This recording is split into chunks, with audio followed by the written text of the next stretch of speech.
It's not really crucial in itself because lactate rises. It's because of what else it signifies. So the simple answer is lactate rises because the rate of lactate appearance in the blood is greater than the rate of disappearance in the blood. So the driver of the slow component in the severe domain does not stop driving it upwards, whereas for some reason it does in the heavy domain. And if you can find out why that is and what the difference between those two things are, I think we've made quite a big contribution to our understanding of exercise bioenergetics. There is mitochondrial creatine kinase. And what that means is there's a link between oxidative metabolism and phosphocreatine breakdown. If you run out of ATP in the muscle, you cannot detach your cross bridges any longer. That's a state called rigor, and you may have heard of rigor mortis, and that's essentially why ATP stores are defended. It doesn't matter whether you're a fan of critical power or not. If you're going to say, this is going to either be steady state or it's not going to be steady state, critical power doesn't predict that. It just predicts that from this point and below, severe responses do not apply.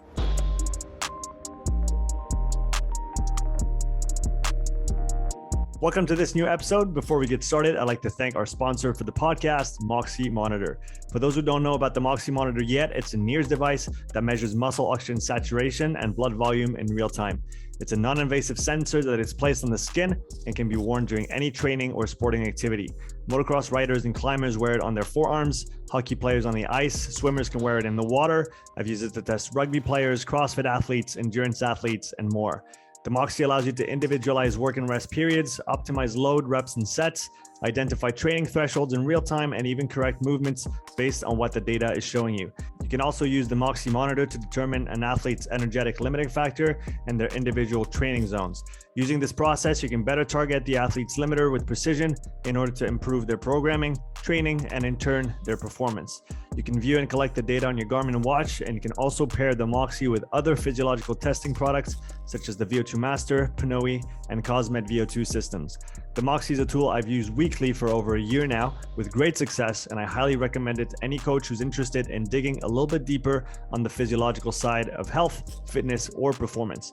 You can use the coupon code UPSIDE at checkout for a 5% discount on moxymonitor.com/shop. That's UPSIDE for a 5% discount. With that said, let's get into the show.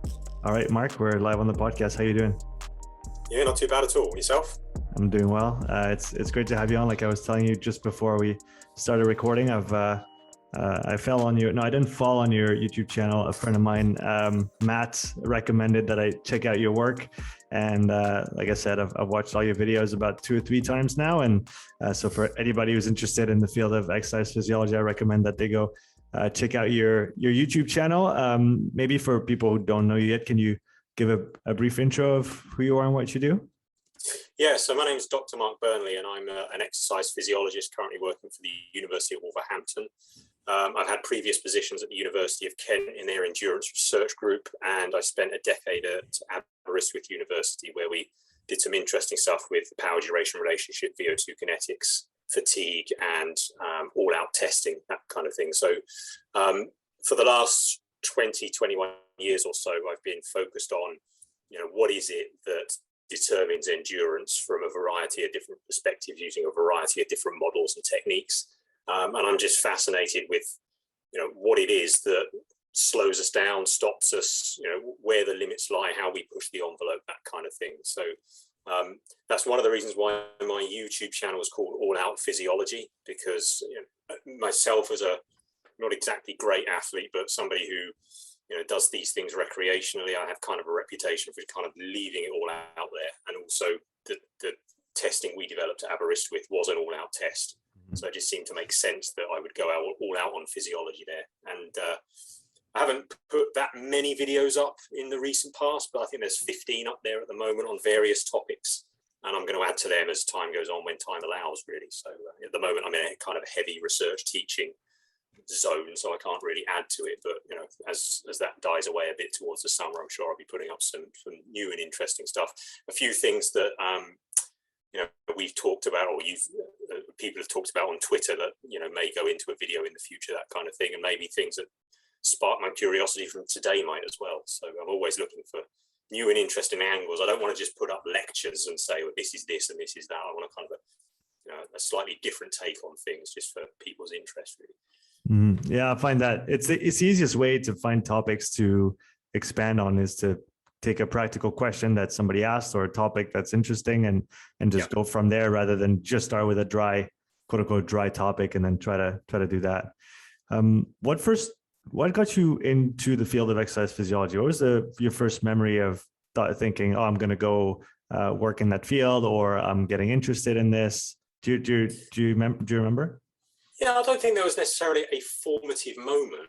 I remember as a kid, I never really got into athletics or some of the endurance side of things. I was kind of, it was the 1980s and kind of the Michael Jordan and the US basketball was really starting to take off. So that was kind of really grabbed me, but I never really had a big enough growth spurt to be involved in that. So although I enjoyed it, it wasn't anything I was going to excel at. I do distinctly remember watching Steve Cram, Steve Obett and Sebastian Coe fight it out in the mid 80s and being fascinated with why it was people were kind of falling back, why somebody wasn't, that kind of thing. So, I do a little bit of running when I was a kid, but it wasn't until I got to university and I wanted to do sport and exercise science purely because when I was doing my exams at school, I found that I was pretty good at the theory underneath physical education. I was really quite into the scientific method.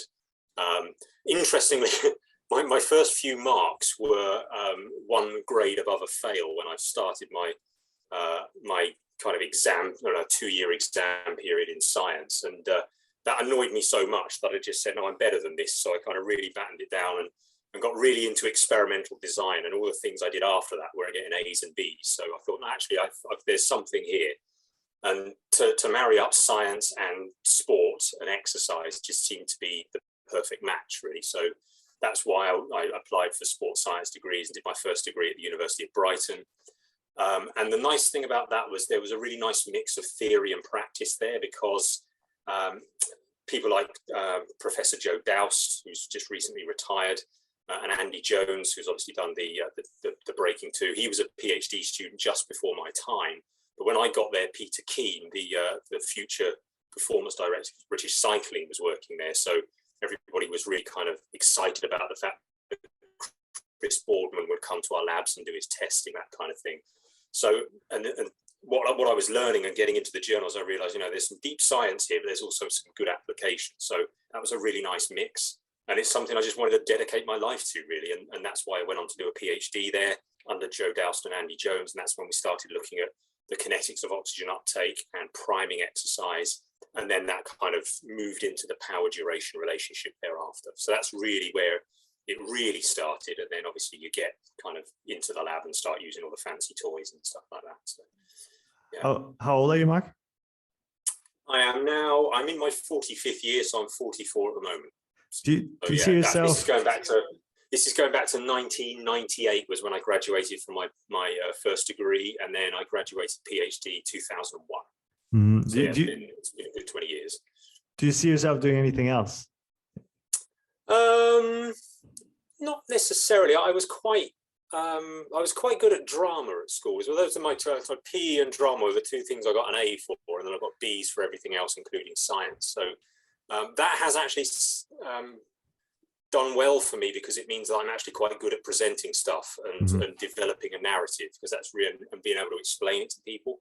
And that's served me really well as a lecturer and also as a researcher, because essentially a research paper is telling people stuff but on paper. So you kind of, that old talk test of stand up and talk to your paper, and that can also work in terms of the cadence of what you're writing as well. So yeah, that surprisingly, had I not been a sports scientist, I probably would have been a struggling actor or something like that, I guess. So yeah, that's the only other thing, really. Seems to have worked out well for you in that manner. I want to start with a completely unambiguous topic, that of thresholds. Okay. For people who maybe aren't fully familiar with what's going on in exercise physiology, could you give us a brief overview of what thresholds are, what they mean, what they signify, and what they indicate, and then we'll go a little bit deeper into that topic and many others. Yeah. Yeah, so if you go back into, again, the formative days of exercise physiology, there are general big concepts you need to know about in order to really converse in exercise physiology. VO2 max, maximal oxygen uptake, is obviously the big one. And for years and years and years, that was the main parameter of aerobic function, cardiorespiratory fitness, and endurance performance. So probably up until the 1970s, really, that was the thing that was in vogue. And that's partly because of the relatively small number of people studying this thing at the time, but also technologically, measuring blood samples and getting lactate wasn't the easiest thing in the world until we got enzymatic blood lactate analyzers, and then you could actually do this during a test and get the numbers as you go along. And that opens up ideas of, okay, well, how does the lactate profile respond to incremental exercise? With incremental exercise, you're basically doing it to gradually increase the energy demand of the task until you reach your maximal oxygen uptake, because that's when you've got a point where you can no longer consume oxygen at any greater rate than that. So that's your VO2 max. But there are also submaximal markers of endurance performance, and these are what thresholds are related to. The big one is lactate threshold. And if I was to try and explain all of the controversy underneath lactate threshold, we'd be here until next Friday. So it's, it would take me a week to go through that. But fundamentally, the lactate threshold, for those who've never come across it before, is this: your resting blood lactate concentration is about 1 to 2 millimoles per liter, generally, depending on how you measure it, whether you measure it in the whole blood or in the plasma. And if you were to do an incremental test, so you get on a bike and you just start pedaling at 50 watts, and then you take a blood sample after 3 minutes, you get a value of about 1 millimole per liter again, because it hasn't changed from the resting value. It might go up a little bit to start with, but it won't really go anywhere. Then you go up to 75 watts, another 3 minutes, take another sample at the end of that, it'll be 1.0 again. And then 100 watts, around 1.0 again. 125, you can go up and maybe get to 175 watts if you're a reasonable cyclist, not elite, you're going to be way higher than that, but half decent cyclists get to 175 watts, and then you might see it go up to 1.5 or 2, and then you go up another 25 watts, it'll go up to 3 or 4, another 25 watts, it might be 6 or 7, and at this point you're breathing hard, so you've clearly gone beyond what we call our lactate threshold. In that situation, your lactate threshold would be 175 watts. That's the first sudden and sustained increase in blood lactate concentration. The controversy is that there's a lot of data out there that suggests that you should perhaps use a different marker. So it should be a certain increase in lactate before you then call it a threshold. Or you have a fixed blood lactate concentration of, say, 2.5 or 3 or 4 millimoles per liter. The millimoles is just the lactate concentration, is how we measure it. And the reason people have done that is because they've correlated, okay, if you get to a blood lactate of 4 millimoles per liter, that seems to correlate with, for example, 10-kilometer running performance or 5-kilometer running performance. So yes, use that as a marker. It's nice and easy. You don't have to interpret it. Just get 4 millimoles per liter. That's your lactate threshold. The problem with that is we found that that's way higher than your sustainable pace, and it's way higher than that lactate threshold you'd see on a curve. So if you're going to measure it, you need to measure it in terms of, you need to check where it is, see where it rises, and then you measure your lactate threshold irrespective of the value of the lactate at the time. People don't like that because it's subjective. So they've then applied mathematical models to it. And of course, you can imagine there are all kinds of different mathematical functions you can fit to a curve. So then people say, well, let's take some recovery lactate data as well. And then we can fit a curve to that and work our way backwards. And it gets really messy. But that's the first threshold. I'll explain why that's important in a minute. There is a second threshold, and it's not where lactate starts to rise. It's where lactate can no longer stabilize. And that's what we might call our maximal steady state, or sometimes it's been called maximal lactate steady state. And the reason these are of use to us is because they do demarcate, and I'll be a bit more specific in a minute about this, they do demarcate clear, metabolically different domains of exercise intensity. So let's go back a step and talk about the lactate threshold and why that's so crucial. It's not really crucial in itself because lactate rises. It's because of what else it signifies. So if you exercise below lactate threshold, we're in what we call the moderate intensity domain. And in that, if you measure what's happening, let's say you've got a lactate threshold of, again, 175 watts. So let's exercise at 150 watts. That's going to be below the first lactate threshold. What you'll find is your oxygen uptake will rise. It will rise in what we call an exponential fashion. So it will just rise up and reach a steady state. And then it will reach a steady state, and at 150 watts, it'll be about 2.2 liters per minute. That'll be your steady state VO2, VO2 being oxygen uptake. Mm-hmm. And it can stay there for a long time. Lactate will also be at resting levels still, no problem. And you can take all kinds of interesting measures from that. You can measure how much substrate you're utilizing in terms of carbohydrate and fat, because your respiratory exchange ratio is also constant. You can measure minute ventilation. You can measure a steady state heart rate, and everything's nice and easy. If you exercise above the lactate threshold, you enter a thing called the heavy domain. And the heavy intensity domain is where blood lactate rises if you're doing a sustained bout of exercise, but it then stabilizes at an elevated value. And the reason that's important is because what happens to oxygen uptake, it rises to reach that steady state, but it doesn't actually reach the steady state. It carries on rising for 10, 15 minutes and then stabilizes at a higher value than it expected. And that difference between where you'd expect the steady state to be and where the end result steady state actually is, moving across there, that's what we call the amplitude of a slow component. So VO2 slowly rises over time, and that's your slow component. Now, if you exercise above what we might call the maximal lactate steady state, you don't stabilize blood lactate and you don't stabilize VO2 either. So you get this rise in VO2 initially, and then you get a slow component that carries on rising until you reach VO2 max. And that's a domain of intensity we call the severe domain. And that's where you cannot achieve a steady state in VO2, blood lactate, blood pH, intramuscular phosphocreatine concentration, inorganic phosphate. Everything goes haywire. Now, I've used maximal lactate steady state. What we actually think is that the maximal lactate steady state is a demarcator of the top end of the heavy domain, whereas the critical power, as we've discovered, seems to be the bottom end of the severe domain. And there's maybe a little gap between the two of them. So there's a little bit of uncertainty about where you cross that threshold. We've measured some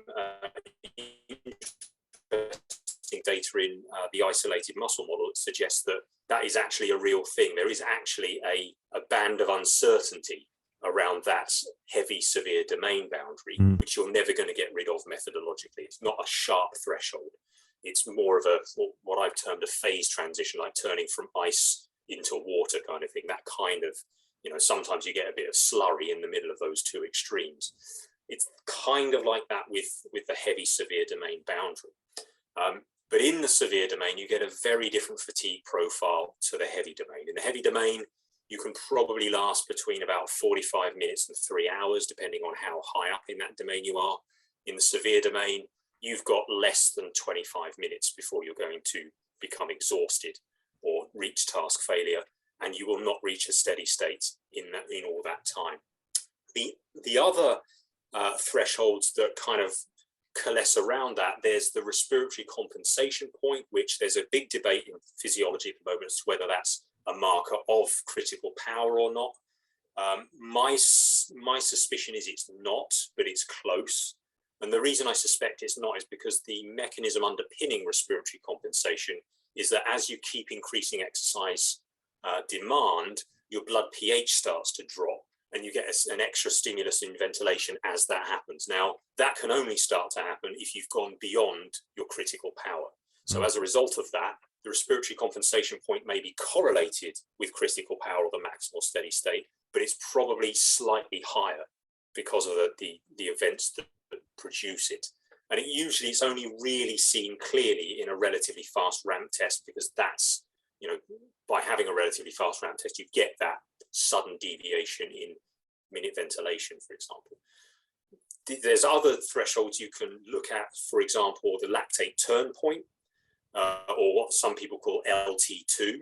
And you can see that the respiratory compensation point is sometimes called VT2. So you've got your ventilatory threshold 1, which is close to the lactate threshold, ventilatory threshold 2, close to lactate threshold 2, or the lactate turn point or the maximal steady state. The one we use experimentally quite often is called the gas exchange threshold. And what that is where you have an extra evolution of carbon dioxide as a result of buffering the lactate from the first lactate threshold. And that correlates reasonably nicely with the first lactate threshold. So if you're not measuring blood lactate, you can measure this using a metabolic cart. Now, in an exercise physiology lab, that's slightly easier to do and slightly quicker to do than doing a full lactate threshold, but it's really kind of horses for courses as which one you use. Now, to map that all the way back to something that your listeners might relate to, think of it in terms of training zones. So the moderate intensity domain below lactate threshold, that maps onto zone 1, as you might call it. You think about the 3-zone model and polarized training and that kind of stuff. Zone 2, that's your heavy domain. And then zone 3 is your severe domain. There is one further domain that I haven't talked about, which is the extreme intensity domain. And that doesn't have a threshold associated with it. The difference between the severe domain and the extreme domain is in the extreme domain, you will reach task failure before you can express VO2 max. So in the severe domain, you can exercise for long enough, you'll actually achieve VO2 max no matter where in the severe domain you start.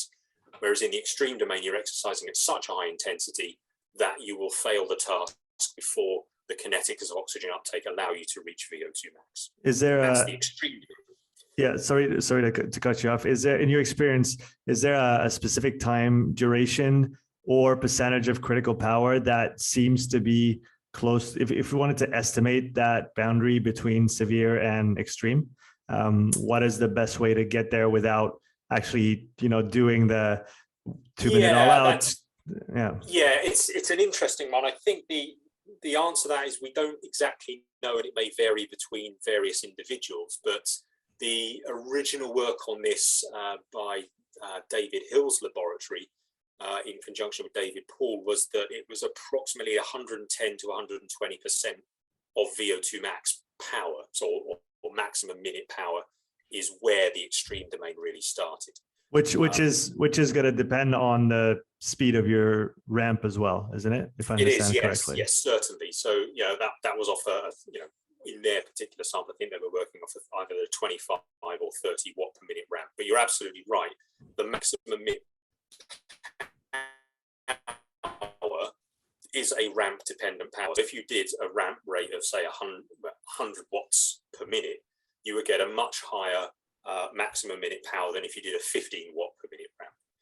And that's, we think, and there's some good evidence, some modeling evidence from R. Hugh Morton on this, who showed that this is dependent on your W prime parameter. In other words, what used to be called the anaerobic capacity. The bigger that is, the bigger your max minute power at any ramp rate is going to be. So it's that kind of, and those are the two parameters of the power duration relationship. There's the critical power, which I've just mentioned, and then there's the curvature constant parameter, which we call W prime, which tells us how rapidly that curve ramps up if you're exercising above the critical power. So essentially how many kilojoules of energy above critical power you can generate before task failure. The bigger that is, the bigger your max minute power is going to be in a ramp test as well. So there is that.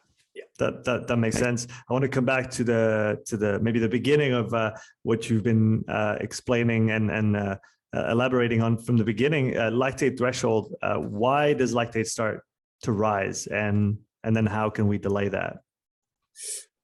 That's a great question and answers on a PhD thesis, really, because it's still not totally clear. And you'll get different answers from different people. There are loads and loads of reviews on this, but the simplest answer is that we can't simply assume that the lactate threshold directly represents metabolic events going on inside the cell. And the reason for that is we measure lactate remotely. So you take a blood sample from a fingertip or the thumb tip or the earlobe, if you want to do it that way. So that's a long way away from the muscle. You very rarely take muscle biopsies. You can't measure lactate non-invasively. So you have to do it from a remote site. That opens up a few problems. The first being that the degree to which the lactate concentration you measure reflects what the lactate in the muscle is circumspect, because there are all kinds of fibers in the muscle which will consume the lactate you've just produced long before it gets to your fingertip. It may be that lactate may also have done a few circuits of your bloodstream before you actually get to measure it, in which case there's ample opportunity for it to be sucked into other tissues. The heart, the brain, etc., could consume the lactate as well. So the simple answer is lactate rises because the rate of lactate appearance in the blood is greater than the rate of disappearance in the blood. So blood lactate concentration really is a balancing act between not just lactate production, but also lactate efflux from the muscle, and then lactate influx into other tissues, including resting muscle and active muscle as well. So George Brooks is the guy who really coined this notion of the lactate shuttle. In other words, lactate is something that can be consumed in any tissue that has mitochondria, and it doesn't freely diffuse. You have to have lactate transporters, but those lactate transporters, particularly in muscle, and very much so in the heart, really want to get that lactate in and consumed, because it is essentially half broken down sugar. So it's a very, very useful energy source. And that's why measuring blood lactate is always fraught with a lot of assumptions about where it's come from and why it's there. So what we can say is that if you've got an elevated blood lactate concentration, that's because the balance between how much lactate's coming out of the muscle and how much lactate's going into the muscle and other tissues is out of balance in favor of efflux, and therefore it's not lactate production as such, it's just lactate appearance is greater than disappearance, and that's why lactate rises. The fact that that correlates with a load of other metabolic events like the generation of a slow component and things like that is useful to us, but it's not necessarily mechanistically linked. It's just an interesting coincidence that's what happens. The behavior of lactate and the behavior of VO2 seem to be quite similar, but it's useful to us without necessarily being mechanistically tight, if you like.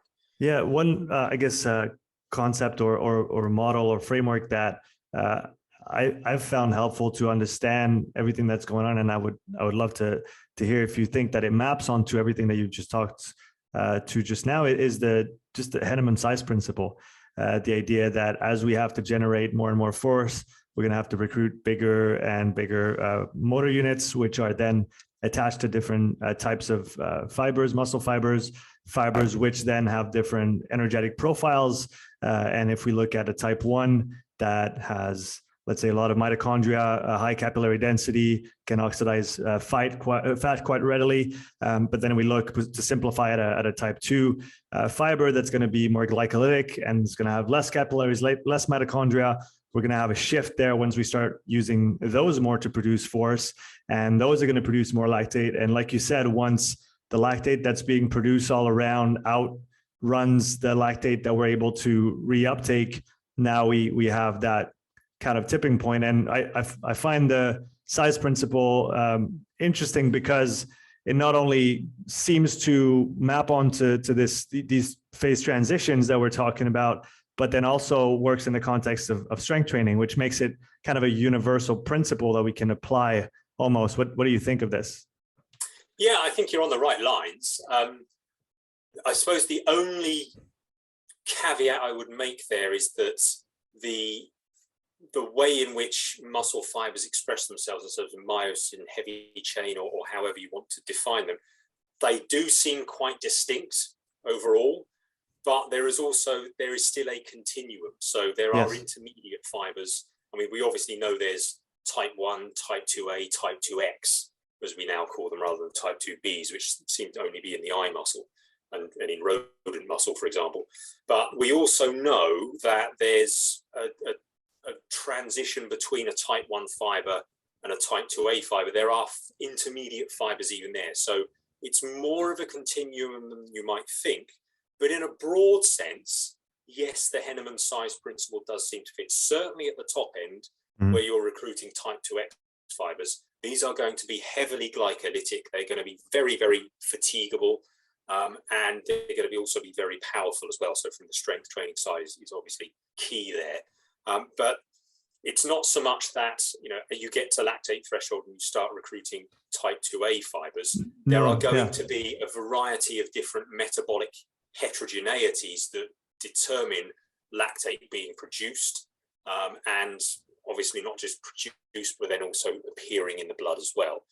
The size principle is really useful in terms of, I think for the critical power concept, I think it is very useful in the sense that once you get to critical power, you are in that zone where you're going to be recruiting the new fiber or the new motor units that you're going to recruit are most likely to be type 2 of some kind, whether it's type 2A or type 2X. That's the area you're going to be working in. And there's some really nice data from Peter Kustrup's lab and Jens Bangsbo looking at single fiber studies in moderate and heavy domain and relating it to the slow component. And it shows that all fiber types are essentially recruited, even during relatively moderate exercise. But of course, as time goes on, as the slow component develops, more and more type 2 fibers are added. Of course, adding fibers as those things go along, you're adding a greater muscle mass to achieve the same work output. So it might seem a little bit weird that you're recruiting more type 2 fibers, but that's there to support the fibers that are already recruited. And it's really, as I see it, it's the body trying to maintain the sustainability of the entire muscle fiber pool, rather than letting fibers fatigue and not be contributing any longer and then recruit some new ones that are even more fatiguable. That doesn't really make any sense. It's about blending them as the exercise goes along.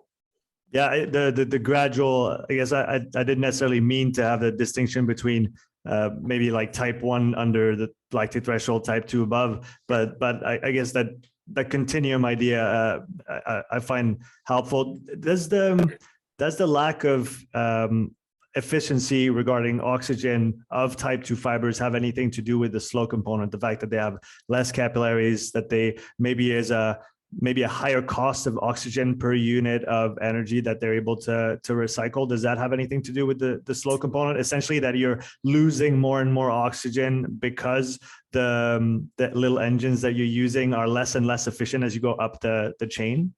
Certainly, that has been a theory that's been bandied about since the late 1980s, that the recruitment of predominantly fast-twitch fibers would make sense in terms of the slow component of those fibers being a lot less efficient.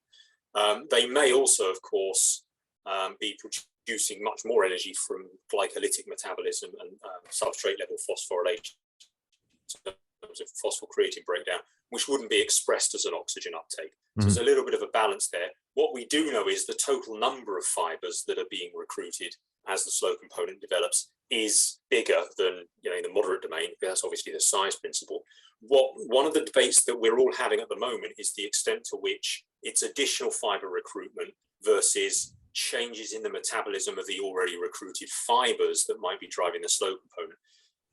I'm not a betting man, but if I was, I'd say it's probably a bit of both. Okay. And there's some really interesting work to be done on mitochondrial respiration now that we have a few more tools in terms of mitochondrial respirometry than we had 20 years ago, where you basically had to do all of this stuff.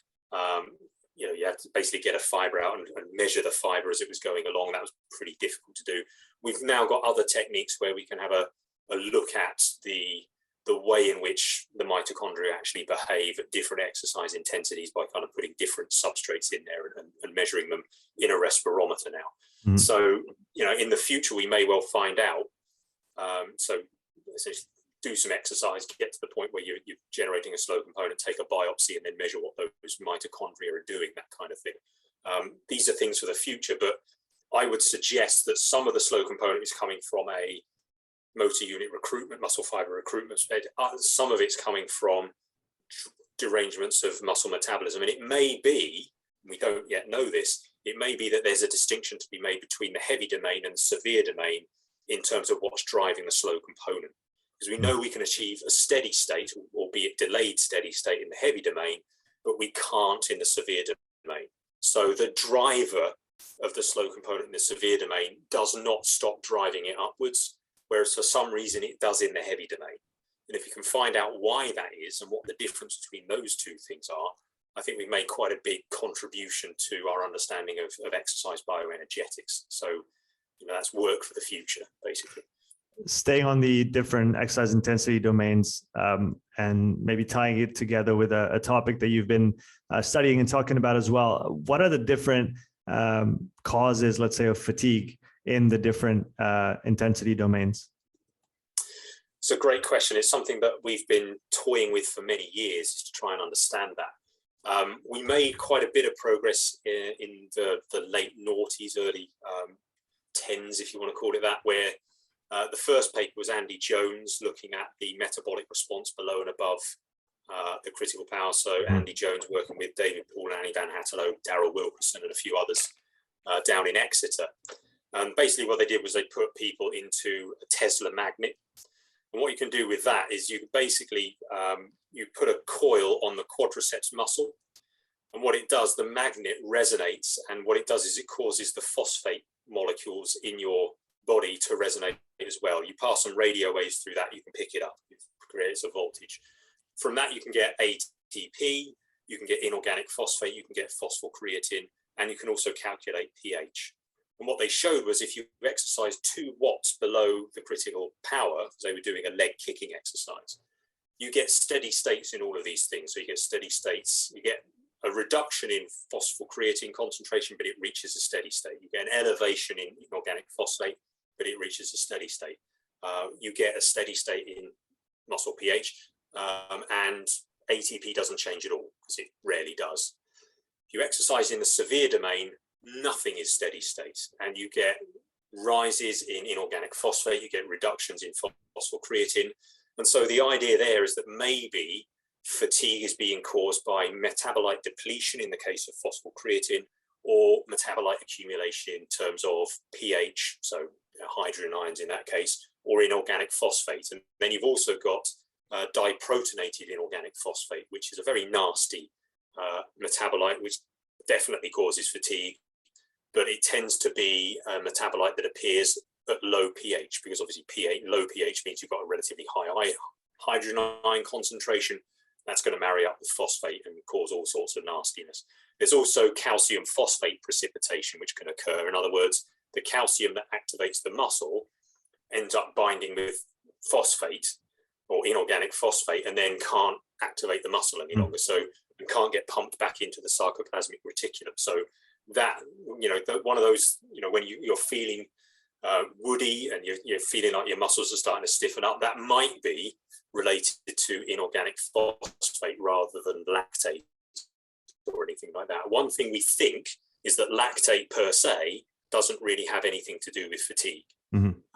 It's the consequences of those high intensities of the fall in pH, the rise in inorganic phosphate, which we think is driving the fatigue process.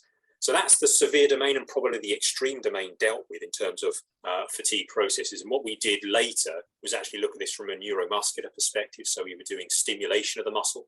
And what we found was that the rate of peripheral fatigue is very much higher above the critical torque or critical power than it is below. In fact, 4 to 5 times higher. And that supports that metabolite-mediated fatigue or metabolite-mediated response that Andy Jones showed in his paper. So that's the severe domain. The heavy domain, we've investigated from a neuromuscular perspective, and there is peripheral fatigue there. So one of the key things about the critical power or the critical torque is it's a fatigue threshold, but it's not a threshold separating fatiguing tasks from fatigueless tasks. There is definitely peripheral fatigue occurring, but it just occurs very much slower below the critical power than above it. So what we think is probably happening there is that in the heavy domain, it's probably more related to the depletion of energy stores, in this case, glycogen, which is going to be a key factor in the fatigue process. And there's been some really nice work from, and I forget where it is, I think it's from Copenhagen Muscle Research Center, looking at where you find glycogen in the muscle. And the glycogen store, the intramyofibrillar glycogen store, which serves the triad junction, in other words, the bit that helps the muscle get activated, that seems to be the first place where glycogen is depleted. which is why we perhaps associate glycogen depletion with an inability to activate the muscle. And we think that's important because we don't see any creatine kinase in that part of the cell. So that part of the cell is entirely dependent on glycolytic metabolism or aerobic glycogen breakdown in order to supply energy.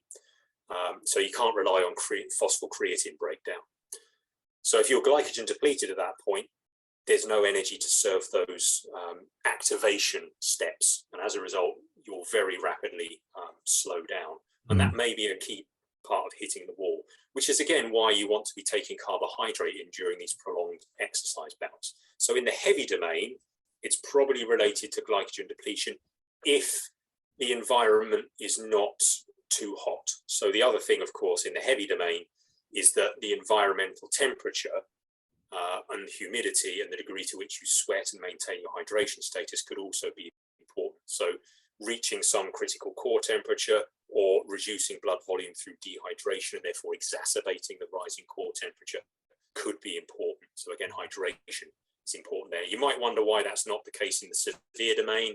Well, partly because if you're exercising, if your event is only occurring in the severe domain, it's too short really for that kind of thing to be massively impactful, unless of course you're already hot, in which case you're going to need to take blood to the skin, and that's going to reduce your VO2 max, so that could be problematic.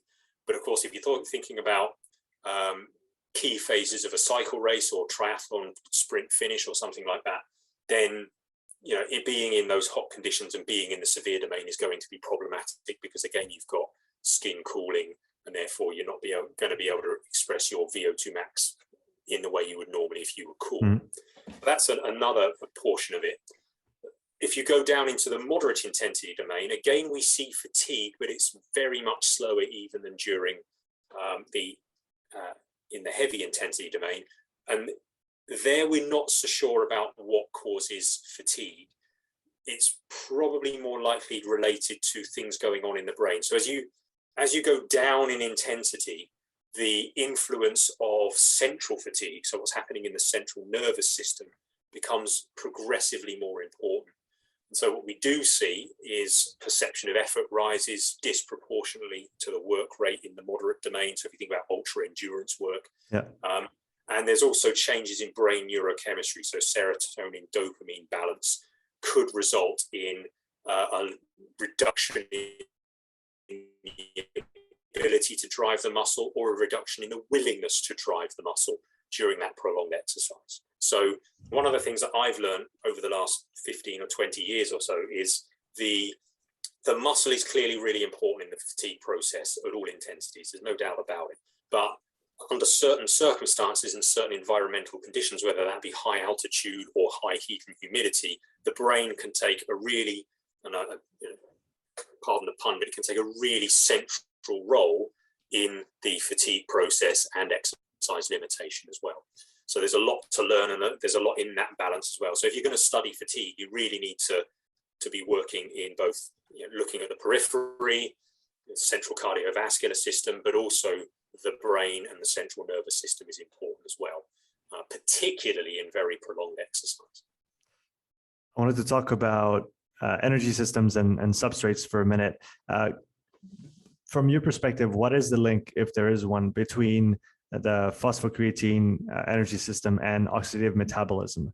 Is there a link between those two somewhere, and how do they relate? Yes, there is definitely. In fact, it's probably the most important link in exercise physiology, is that link between those two. And the reason for that is really quite straightforward. We used to think of energy systems as partitions. So you have your ATP PCR system. There it is. It lasts 10 seconds. Once that's done, you move on to your glycolytic system, and there it is. You use that. It goes for 90 seconds to 2 minutes, and then you start, and then your aerobic system switches on. And if you look at the textbooks from the 1980s, you see that graphic showing that. The problem with that is that is a schematic based on exercise that doesn't normally happen. So it's a schematic of maximal exercise of various durations, all drawn on the same graph, and that's not how exercise works at all. And probably the for me, the biggest discovery in modern exercise physiology is the identification that there is mitochondrial creatine kinase. And what that means is there's a link between oxidative metabolism and phosphocreatine breakdown. So if you start exercising, you start contracting the muscle, what will happen is your ATP will be defended at all costs. So your ATP concentration generally stays pretty constant. So no problem there. The way to defend it, of course, is to break down phosphocreatine. Creatine kinase is a near equilibrium enzyme. So as soon as it gets substrate, it's going to break down phosphocreatine into creatine and inorganic phosphate. That will restore the ATP, but then you've got the problem so it takes ADP and inorganic phosphate, puts them back together into ATP, can then be used again. But then you've got the problem, you've got creatine and inorganic phosphate. You don't want a lot of inorganic phosphate around. What do?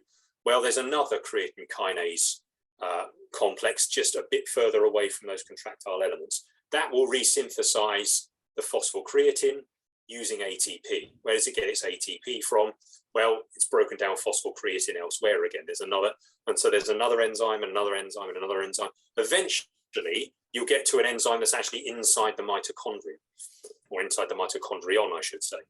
And what that's doing is taking the ATP that's generated from oxidative phosphorylation and using that ATP to resynthesize phosphocreatine that is then used to resynthesize phosphocreatine elsewhere in the cell. And it's called the phosphocreatine shuttle. So it means as soon as you start breaking down phosphocreatine here at the cross bridges, that will shuttle along and signal to the mitochondria that you need to start increasing oxidative phosphorylation. And it will do that. And as soon as the mitochondria starts receiving a steady state amount of creatine and inorganic phosphate, it knows that it doesn't have to further increase oxidative phosphorylation anymore. You've reached a steady state. And there's a really nice graphic of this that was produced by Harry Rossiter, where they simultaneously measured oxygen uptake and phosphocreatine breakdown in a magnet at the same time. It's a supreme technical challenge because you can't put anything that's ferrous into the magnet. So you had to have something like a 40-foot long line from your metabolic cart in a different room, and you had to get all the delays sorted out there. They managed to do it. And what they showed was the increase in oxygen uptake and the decrease in phosphocreatine had exactly the same time course. So they had the same kinetics. Both had a time constant of about 30-35 seconds.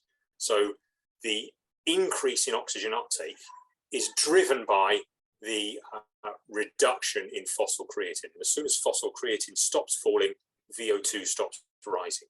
And of course, you can then play that out again and say, well, if you go above the critical power, phosphocreatine never stops falling, and therefore VO2 never stops rising. And that's why you reach VO2 max, because there's that drive given to you by the continual fall in phosphocreatine concentration. When you talked about the original graph of energy systems that everybody's probably aware of at this point, I had a aha moment when I was reading George Brooks's book. I forget what the exact title is, but it's a monster of a book. It's right there, Exercise Physiology, 3rd edition, Human Bioenergetics and Its Applications by Brooks and colleagues. And there's that page where they show the different, the different motor unit sizes and the different fiber types. And it shows a little graph for each fiber type. There's a little graph of the twitch profile. And it looked, if you took all three of those and you superimpose them on the same graph, it would look very much like the energy system graph that we know. I was wondering if that had any link, or like you said, if it came from somewhere else, but in a very abstract way. I think it's another nice coincidence, but of course the twitch profile is simply, you stimulate the muscle with a single twitch and then it will rise and then fall. And depending on the fiber you're using, it will either twitch fast or twitch slow. So it's not quite the same thing. But of course, the issue with that is that with a slow twitch fiber, you've got an area under the curve, and that's where the energy comes from. So in a sense, there's a link, yes, but it's not quite the same kind of thing. But I can see where you're coming from on that, certainly. You mentioned the ATP stores that we defend at all costs. When do we actually draw upon those reserve ATP stores in our muscles? Well, the answer to that is very, very, very rarely. And if you're doing very high intensity exercise, you will break some down, break it down to ADP. You can also break ADP down to AMP, so it can break down even further than that. But generally, the loss of ATP is relatively small compared to, for example, the breakdown of phosphocreatine. And the reason for that is relatively simple. If you run out of ATP in the muscle, you cannot detach your cross bridges any longer. That's a state called rigor, and you may have heard of rigor mortis, and that's essentially why ATP stores are defended. The other reason you might wonder, well, we've got all these energy systems that are designed simply to restore ATP concentration. ATP is a very useful way of, and it's been evolved as a very useful way of breaking energy down at key points, key parts of the cell, but there really isn't a lot of ATP in the cell. And if you wanted to, for example, carry, so there's about 5 millimoles per liter ATP in the cell, which is not very much at all. So, kind of a teaspoonful over the entire body. The thing about ATP is, you might say, well, why didn't we just dispense with all this aerobic ATP or aerobic regeneration? Why not just store all our ATP for when we need it, and then we'll use it up, and then we'll eat ATP as a food or something like that? Why wouldn't we do that? Well, if you had the same energy equivalent of just ATP rather than having glycogen stores and fat stores, etc., you would weigh about 250 kilograms. So it's actually a very heavy fuel. And if you wanted to run a marathon, if you wanted a glycogen load, you'd have to eat 50 kilograms of ATP to do it. It's not a very sensible way of doing that. Just eat a bowl of pasta. It's probably better. So that's why we have such a small store of ATP in the muscle, why we have all these weird and wonderful energy systems to restore it, because there are more efficient ways of storing energy in the form mostly of fat and to an extent glycogen as well.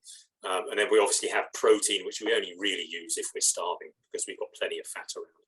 So I used to tell my students, if you've not glycogen loaded, you've probably got enough glycogen in your muscles to run about 20 miles if you're reasonably well fed, and alongside what you've got in the liver. So you won't quite make a marathon, but you'll get quite far. You've probably got enough energy in the muscles, and I've obviously got to be a bit geographic about this. I was in Wales in the UK. I said, if you really want to use all your fat stores, you could run all the way to Milan in one go. You wouldn't have any energy to shop when you got there, but nevertheless, there's plenty of places to eat there. But that gives you some scale for the size of the energy stores in each case. You've got about 100,000 kilocalories of fat in your body, even if you're reasonably lean. Whereas you've got about 20 miles worth of carbohydrate stored, so about 2,000 calories of carbohydrate generally stored around the body. And you can't necessarily access all of that anyway, because there's going to be quite a bit stored in your upper body. That's no use to you in your legs, for example.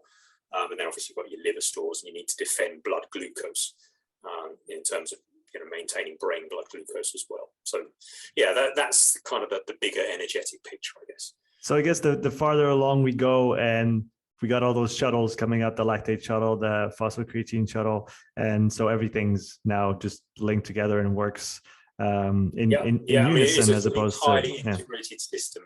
And one of the things that George Brooks would suggest is that most of the aerobic energy that you generate is generated from the consumption of lactate in the mitochondria. So again, there's a clear link between phosphocreatine, oxidative phosphorylation, aerobic metabolism, and glycolytic metabolism as well, because they're using, they're sharing similar pathways all the time. And it might depend, again, if we go back to the Henneman size principle, it may depend upon the fibers that are actually being used as to what the balance between those are. So type 2X fibers, they have a lactate dehydrogenase isoform that favors lactate production, whereas type 1 fibers have an isoform that favors lactate consumption.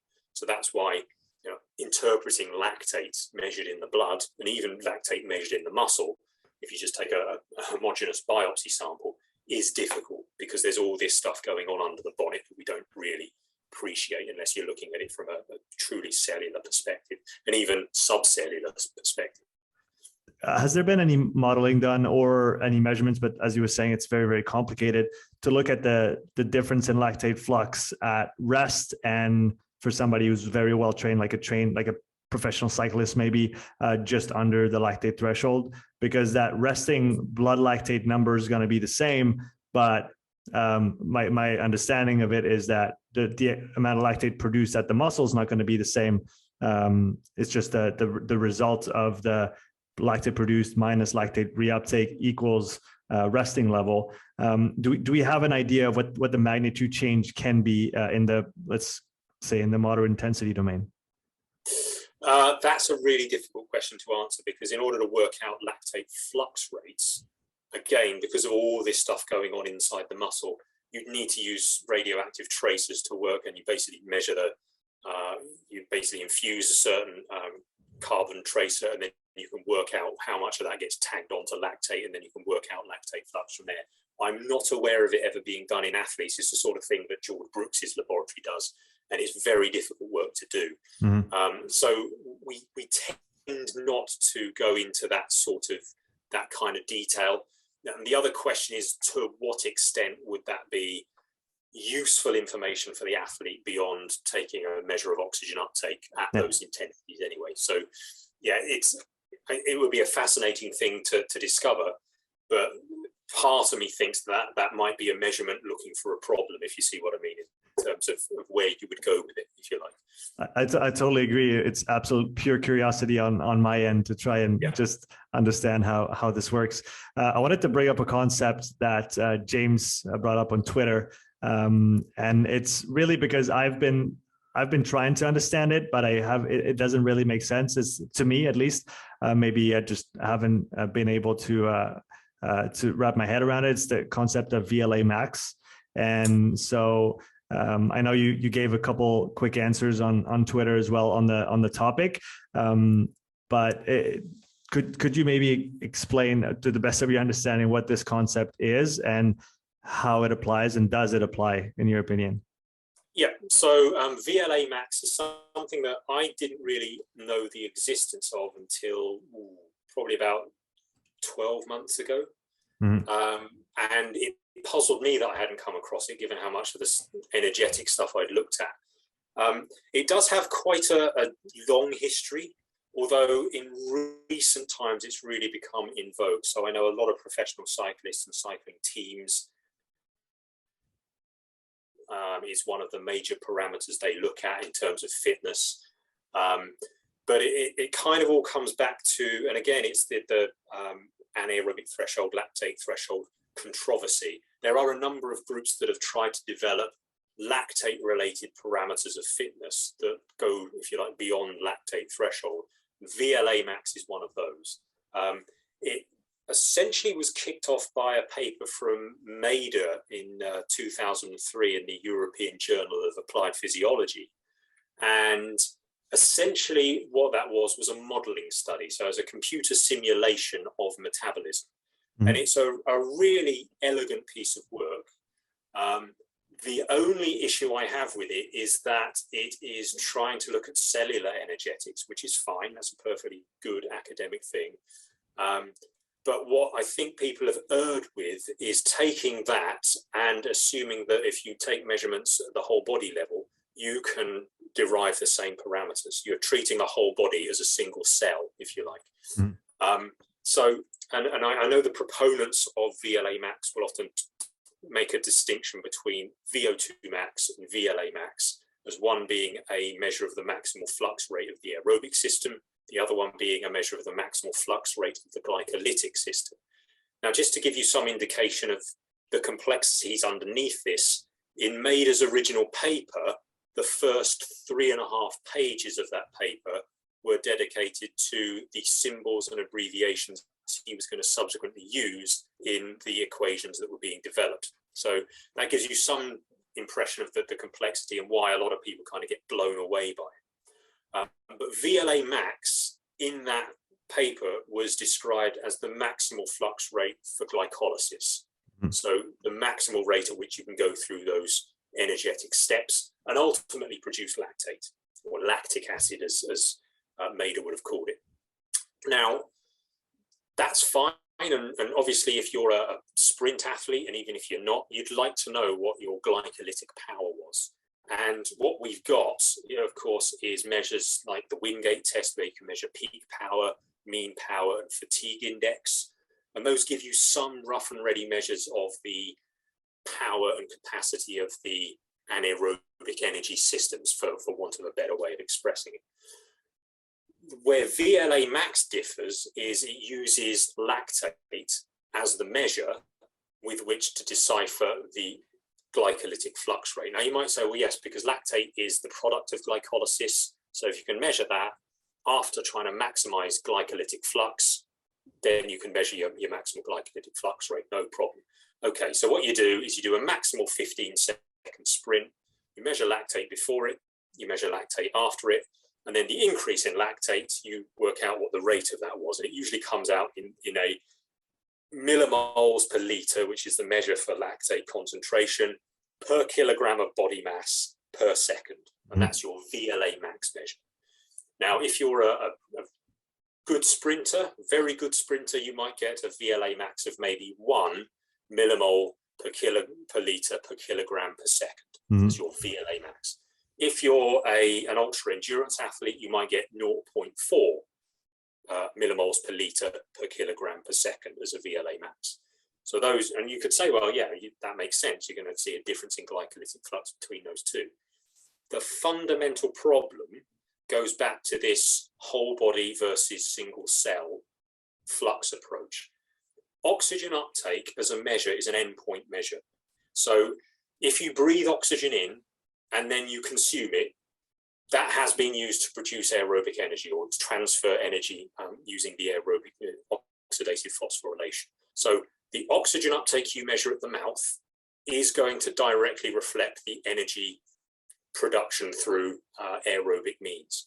And you can also, if you're taking measures of your respiratory exchange ratio, you can also work out how much carbohydrate and fat that is. And then you can work out exactly how much energy has been liberated by that process. So typically, if you're consuming a liter of oxygen, it'll be about 21 kilojoules of energy that will be liberated through aerobic processes. And like I say, it's a dead end. It's because once you consume it in the mitochondria and you produce carbon dioxide, that's that. It's done. It's produced carbon dioxide and water, so no problem. Lactate isn't like that. As we mentioned already, lactate can be consumed by other fibers. It can be consumed by other tissues. Some of the lactate you produce in the muscle, you won't measure because you're measuring at the fingertip. You do have another fingertip with other lactate over here. So the lactate concentration is a rough and ready measure of glycolytic flux, but it's certainly not the whole story. And so because lactate is a much more open-ended and dynamic metabolite than oxygen is in the context of energetics, it would be really nice if it worked, but unfortunately, VLaMax cannot provide a valid measure of glycolytic flux per se, because you can't really do that at the whole body level. Where it might be a useful measure if that's something you're interested in measuring. It's not something I would use personally because of the problems associated with it, but it might give you a ballpark figure, and you see changes in VLaMax. It might give you something to hang your hat on energetically, but it's something you then need to follow up with other, what I would argue are probably more reasonable, more valid markers of aerobic and anaerobic performance. So sprint power, VO2 max, those sorts of things, critical power, W prime, those sorts of things, I think are more useful and more valid as physiological and performance concepts than is the VLaMax, although I appreciate an awful lot of people use it. I'm not of that opinion that it should be used, but it's there, it's out there, and it's being used by a lot of people, and that's why essentially they want to use that. Just in the interest of being respectful of your time, how are we doing here? Because I have a bunch more questions, but I also know we said about an hour at the beginning, and I don't want to... Yeah, I mean, shoot a few more, that'll be fine. Yeah, no problem. All right, fantastic. I have a couple more on lactate. Are you familiar with the Moxie monitor, the NIRS device? I am, yes. I've not used one before, but I am familiar with it, yeah. Okay, so have you used other? I'm sure you've used other NIRS devices.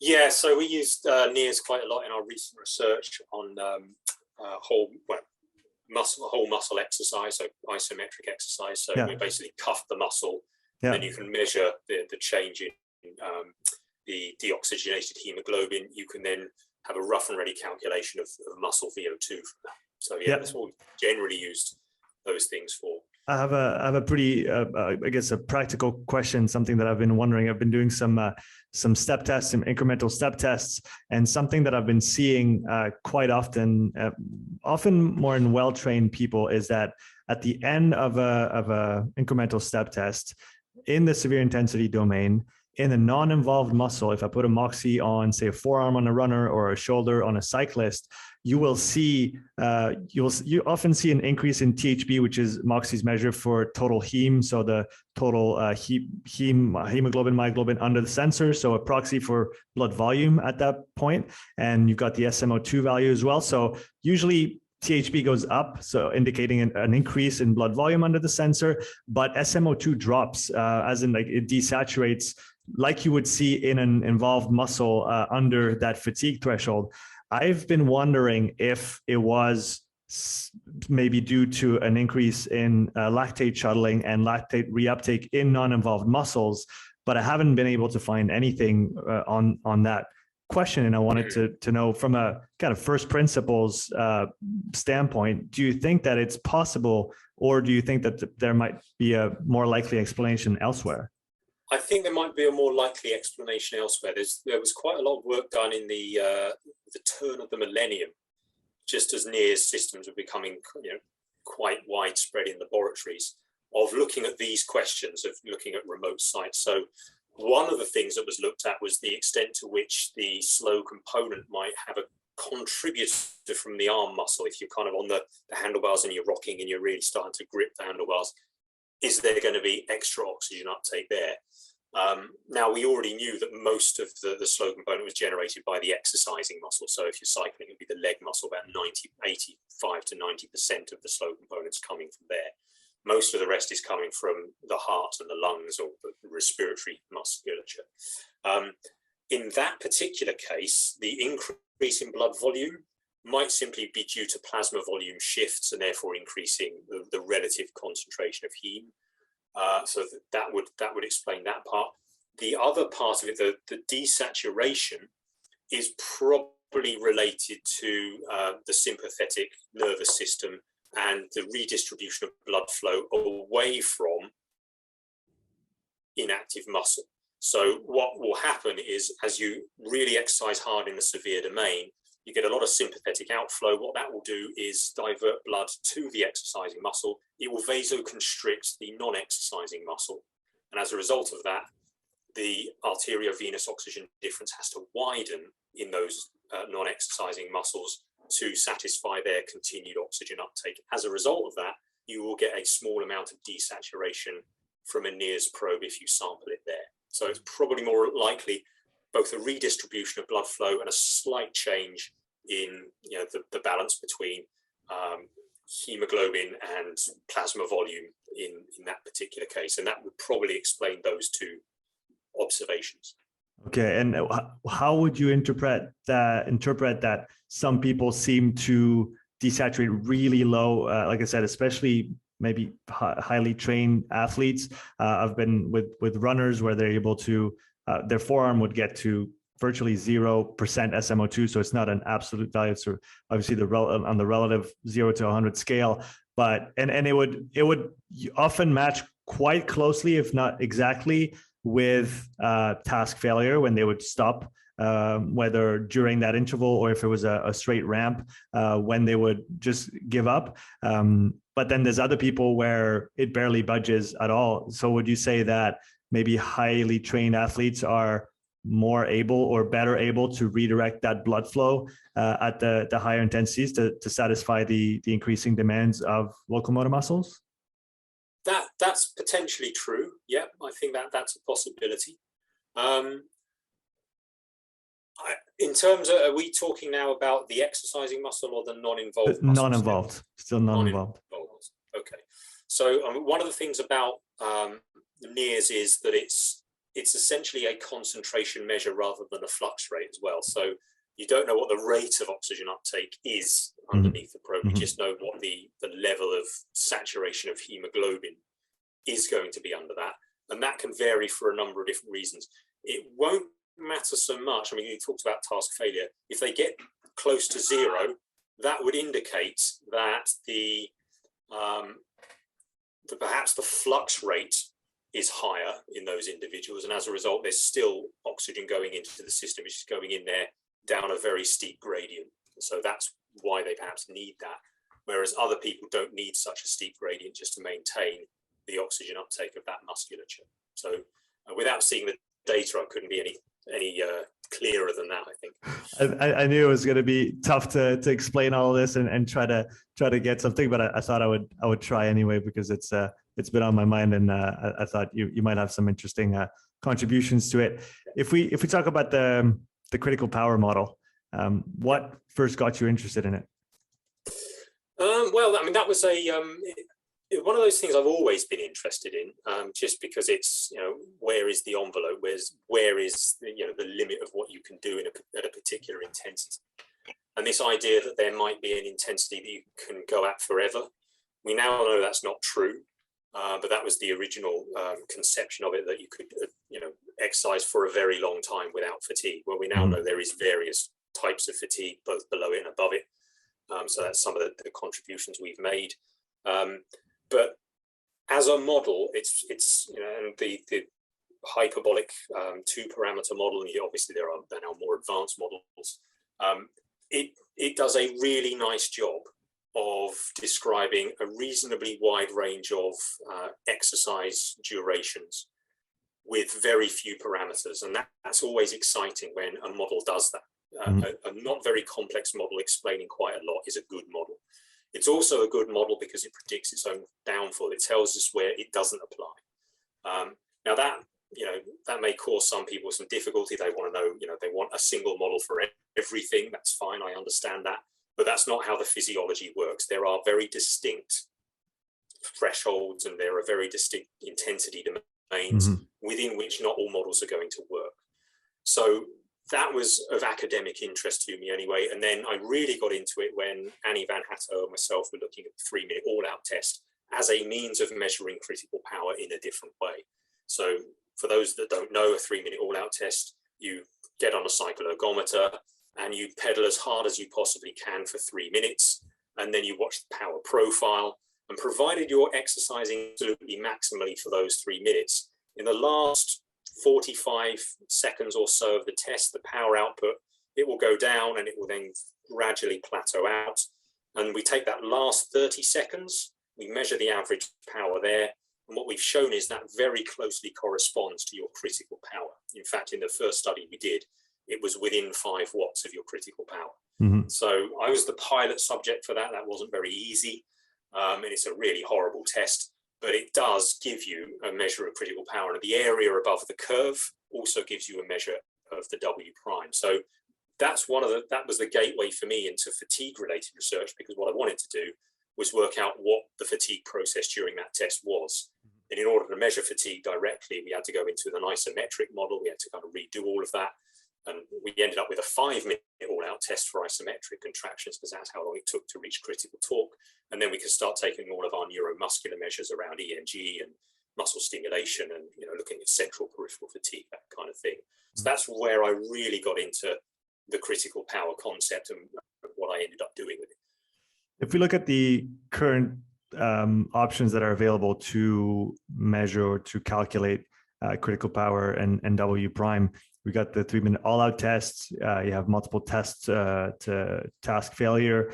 There's also been an interesting paper that I found from a little while ago on a 2 tests. Obviously, you need to be familiar with it was a 3 and I think midi-cordy, and he did it both in running and in cycling. And if you did a 3 and a 12-minute test and you were well familiar with the pacing, so you'd done it at least a couple times before, you would reach fairly close values. Out of those 3 that I mentioned, first of all, is there any other ones that are worth mentioning? And then when and where should those be applied? When should a 3-minute all-out test be applied? When should it not? And then maybe if you could comment on the other options as well. Yeah, so I mean, other options, there are time trials of different lengths you can do. So you can basically, you set the time to start with, so you don't measure time to task failure, you measure the mean power during those particular time trials. So that can be very useful because people know how to pace themselves. The classical one of 4 or 5 tasks to exhaustion at different power outputs, and then you create the curve between 2 and 15 minutes. That's the gold standard way of doing it, because then you do get the actual power duration curve. The 3-minute all-out test is something I would recommend doing, but you'd need to do it after familiarization or have somebody who's done it before. Mm-hmm. There's quite a lot of evidence out there that in highly trained athletes, that it tends to overread critical power, the 3-minute all-out test. A closer scrutiny of those studies, though, would suggest that it's more likely to be a pacing issue in those athletes, because those athletes, they have pacing so heavily ingrained into them that they have difficulty producing a truly all-out effort. Mm-hmm. And so we worked with Ystwyth Cycling Club down over in Aberystwyth in Wales in the UK, and we had a couple of national champions within that group of that cohort of cyclists, and it took usually 1, sometimes 2 familiarization sessions to get them to cotton on to what this test was really demanding them. Yeah. And once they did that, they were able to produce very consistent efforts on the 3-minute all-out test, which in our hands almost always reveal critical power. So it is a test that does require some on-the-spot refinement, perhaps within individuals. Some individuals just don't take to it at all. So they'll get a minute into it and just say, I've had enough, I don't want to do any more, that kind of thing. So it's a very user-unfriendly test in performing it, but it's, if you like, an efficient test in terms of that it only takes 3 minutes, not 4 or 5 days to actually perform. Mm-hmm. In terms of, and I know Mehdi Cordy very well, and he's done some really good stuff there. The only issue with the 2-test approach is that you get a perfect model fit. Yes. Because you've got 2 parameters and you've got 2 data points.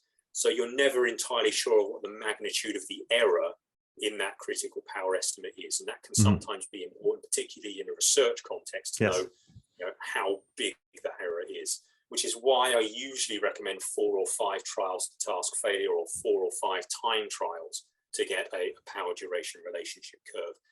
That said, you can usually get away with 3 if you're just interested in an approximation of critical power, which you're then going to refine through training and competition.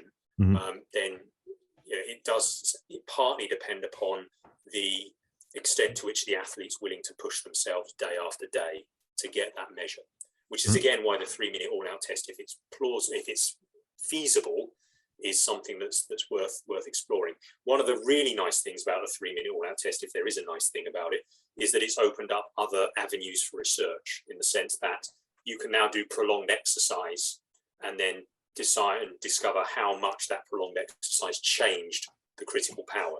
Mm-hmm. You can't do that if you're doing 4 or 5 trials to task failure, because you're going to have to do 4 or 5 very prolonged exercise tests. Mm-hmm. and you're going to end up with a training effect, and you're going to miss it anyway. So it's been useful in that sense as well, in terms of additional research. That's interesting. It gives a bit more context on which approach to pick depending on what context you're in. If we were now to talk about a discussion I had with a colleague not too long ago, and I think from my standpoint, you explained it well before, which is that the critical power model explains its own downfalls, where you know what it's going to tell you, but it doesn't pretend to be able to tell you anything outside of this. And actually, I asked this question to Andy Jones on Twitter a while ago, and I remember his answer, but I'd love to hear yours. Is there any interest to looking at time to task failure at critical power itself? Yeah, that's a tricky one, because the critical power is the asymptote of the model itself. And the whole point about an asymptote is it's a theoretical construct. So the other point about it, and this is the most important point, is that that is also associated with error. So at critical power, yes, you could say my critical power is 250 watts. How long can I sustain exercise at that? But that's right on the boundary between heavy and severe exercise anyway. And as a result of that, you can't be sure whether you're going to be steady state or non-steady state. And because there is this band of error, it means you are completely unable to use any kind of model to predict what's going to happen there. And it doesn't matter whether you're a fan of critical power or not. If you're going to say, this is going to either be steady state or it's not going to be steady state, critical power doesn't predict that. It just predicts that from this point and below, severe responses do not apply. So essentially, if you're exercising at critical power is screaming at you, this is the power output, or at least the band of power outputs in which I don't apply anymore. Stop trying to test me. Basically, it's not worth it. That's what it's trying to tell you, but people still keep going on about, well, how long can you sustain critical power for? If it's not forever, then critical power is wrong. Sorry, no, that's not what anybody's ever claimed anyway. So if they have claimed it, they were wrong, is my simple point there. Yeah, I like that.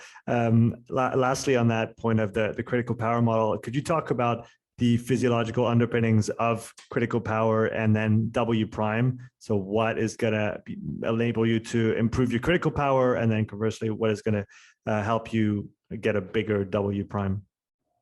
Well, the critical power is pretty easy because there's been a lot of work done by, again, Andy Jones's group with Ida Clark. And there's also been some really nice work done with, in fact, it was, Annie Van Hatelo as well, looking at the relationship between critical power and the proportion of type 1 fibers. And also Richard Ferguson at Loughborough has done quite a lot of work on that, and also capillary structure and capillary function, showing that there's a nice strong correlation between critical power and the capillary density as well. So what that tells us is something that we kind of already suspected, but we now have kind of muscle level information about it, is that this is an oxidative parameter. So it's a parameter of aerobic function, but it clearly is closely correlated with peripheral aerobic function in terms of muscle fibers, mitochondria, and also capillaries as well. So that's your critical power. W prime is something that's still slipping through our fingers mechanistically. We really don't have a good answer as to what the mechanistic underpinnings of it are. It used to be thought it was an anaerobic capacity or something related to that. And it used to be called the anaerobic work capacity, which a term we don't use anymore. And the reason we don't use it is because Jan Derkel down in Brighton showed quite clearly that W prime is sensitive to the oxygen concentration you're breathing. So if you breathe a hypoxic gas mixture, that will change your W prime. So your W prime goes down if you breathe hypoxic gas. So there's something related to the aerobic system in there as well. So all we can say for certain is that W prime is an energy store, and that energy store, if you like, is made up of a number of components, the predominant components being from those that you might consider anaerobic, so phosphocreatine, glycogen breakdown through glycolysis, so your classic anaerobic capacity, but there are other elements to it as well associated with the aerobic system, and that may be related to oxygen stores in the muscle, myoglobin concentration, hemoglobin concentration might also be in there as well, in terms of widening the AVO2 difference. But the answer is we really aren't sure. What we do know is it's the amount of energy or the amount of work you can do above critical power before task failure.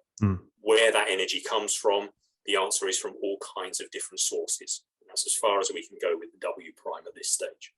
How close are we from maybe, let's say, an applicable model of W prime replenishment? I think Phil Skiba has been working on this with the Breaking 2 project and amongst his other research. How close are we to essentially having a little battery on our dashboard that tells us you've got that many seconds to go at this power, and then as we go under, your battery is now charged and you can go again?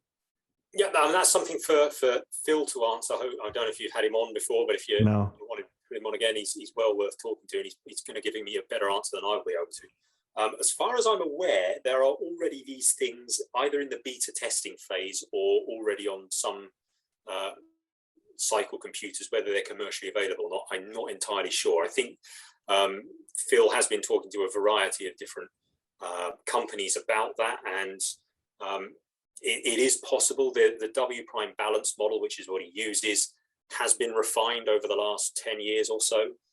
It was pretty good to start with, and I think it's getting to the point now where it is a useful addition to the information you can have on your cycle computer or on your watch or what have you, because it is a fairly straightforward calculation. The tricky bit is understanding the individual kinetics of replenishment. Yes. In other words, individuals might have a very different muscle physiology. They might have different buffering capacities, different energy stores to start with. So working out the size of the battery and the extent to which it's reduced, and then the speed with which it restores itself, that's going to be quite an individual thing. And that's where the model needs a bit of refinement. And certainly I know Phil's working on that as well, alongside all the other stuff he's doing, because for the last 2 years, I'm sure you can appreciate, he's essentially been running a COVID clinic, because he's a sports medic, but he's a trained medical professional as well, and he's been fighting a good fight there. So, and he's got some really interesting, and I won't go into any details because, you know, he's been, it's confidential stuff that he's not told me specific things, but he's just given me quite a lot of insight into what things like post-COVID syndrome and long COVID looks like in athletes, and some of the numbers that he's been talking about, just generalities really of, you know, athletes he's seen that have had VO2 max is reduced by 50% and things like that. So, you know, some of the stuff he's looking at there would be really interesting to talk about in terms of the long-term future for, you know, individuals who've suffered COVID and things like that. So yeah, the answer to the question is, I think we're quite advanced in terms of where the W prime balance model is. So I think in the next 5 years or so, it could be one of those things that you'll see everywhere suddenly, because people have finally figured out what to do with it. Besides that one, and that'll be my last question, Mark, and I want to thank you for all the time you've dedicated to this interview. What measurement or measurements are you looking forward to in the future? Things that we'll be able to measure thanks to betterments in technology, whether it's in the lab or on the field? Well, I mean, I suppose from my own perspective, the two things that I've been looking at in the last 5 years or so are measures of physiological complexity, which I won't go into now, but just imagine if you try and hold, I don't know, let's use this cup. If I'm holding this cup and I'm holding it steady, you can see I'm not quite holding it steady. If I try and have some kind of reference frame, you can see it's not quite steady.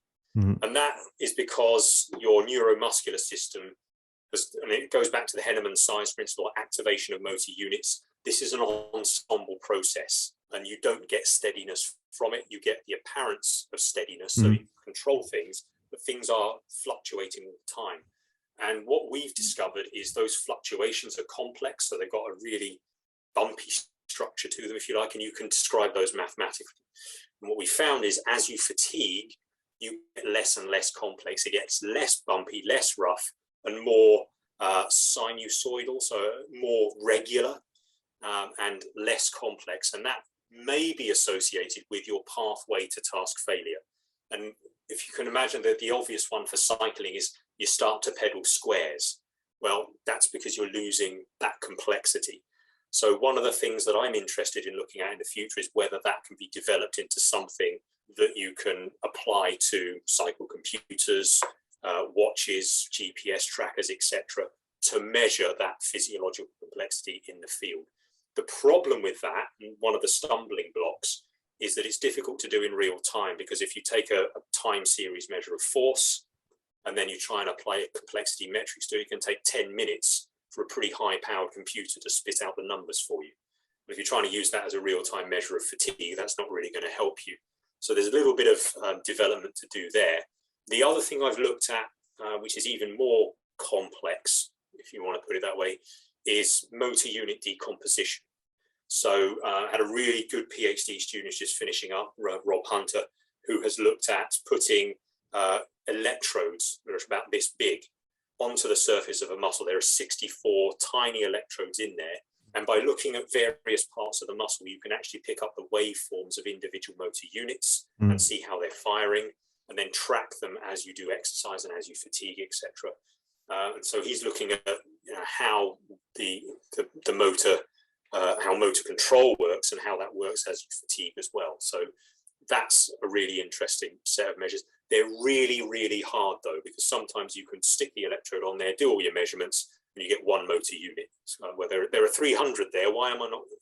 And it's a difficult technique, but if you can get 10, 15, 20 motor units, if you get more than 10, then you actually see that they behave in a similar way. And so what you're measuring then is the common drive to the motor unit pool, and then you can start to make inferences about how the muscle is controlling itself, how it's behaving, how it's fatiguing. So that's where we've got to with that. And we've still got quite a lot of data to analyze from that. But yeah, I think that's, in the lab at least, that's part of the future in terms of the field. It's looking at how we can look at fluctuations, much like heart rate variability has become kind of one of the really in vogue measures you can use as a tracker of training. Maybe physiological complexity, fluctuations in power and those sorts of things might be the new measure of fatigue in the future as well. Yeah, I was when you were talking about something that's chaotic and complex and going towards regularity, I was thinking about HRV or RRs, and then DFA alpha 1 is something I've been looking at and that I find really interesting. On my practice, it holds about 90% of the time. Sometimes it's way off, but usually it fits pretty well with the other measures that I can take. And it's interesting that you've brought that up as well. Mark, thanks again for coming on the show. It was a great pleasure to be able to chat with you and dig into all this. Where can people find your work online if they wish to learn more or connect with you? So my Twitter handle is at Dr. Mark Burnley, or one word, so Dr. Mark Burnley. My YouTube channel is All Out Physiology. And those are basically my two major hangouts in terms of online. So you can also Google my name and you'll find various papers that I've got. Some of them are free. The ones, as many as I can make, have been free. So you can read some of the more academic stuff as well. I've also got a blog which is called Dr. Mark Burnley's Third Eye, but I've kind of not written so much on that lately because I've got all my stuff on YouTube. So so it's interesting how things shift, but it's more broadcast now than writing for me. Okay, I'll put those links in the show notes. Thanks again for coming on, Mark. Okay, no problem. Cheers.